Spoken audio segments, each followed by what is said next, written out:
Micah 5:2 says, "But as for you, Bethlehem Ephrathah, too little to be among the clans of Judah.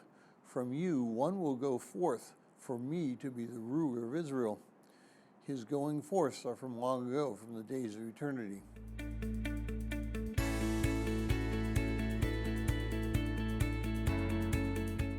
Well, if you're joining us in reading through this 25-day reading plan, today's reading is Micah 5:2 through 5, and I encourage you to read that passage. Now, recently I was speaking with someone who was kind of down. A number of things were weighing heavily on his mind, and one of the things that he said was that he was a nobody, that he would never do anything to impact somebody else's life, and that he was worthless. Well, this kind of thinking is not as uncommon as it may seem. Here in Texas, we rate our high school sports teams on the size of the school.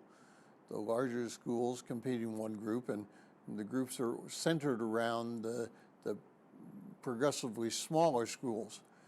This allows schools to compete with schools equal to their size rather than trying to compete with a much larger and much more dominating school. Nonetheless, many of the times that the small schools feel inferior to the large schools. But frankly, God does not care where we come from. He doesn't care whether we're from Dallas or Farmersville, whether we're from Houston or from Carl's Corner, which really is a town in Texas. Each individual life is important to God, and each individual life will do great things as they submit to God. Now, I was significantly influenced by a godly man who wasn't from a particularly important family. While his father certainly did some important things, they were no more important than other things that other people had done from other families. Yet this man, as a chaplain, influenced my life more than any other person has. Now, if you read the stories of the great men and women of God, you'll find that most of them did not come from a particularly important background. As a matter of fact, you're going to find that most of them came from a rather poor background. For example, Moses was the son of a slave. David was a shepherd. Isaiah had no pedigree, so to speak. And the disciples were all men who were looked upon as workers, not the elite. Frankly, God doesn't care about our background.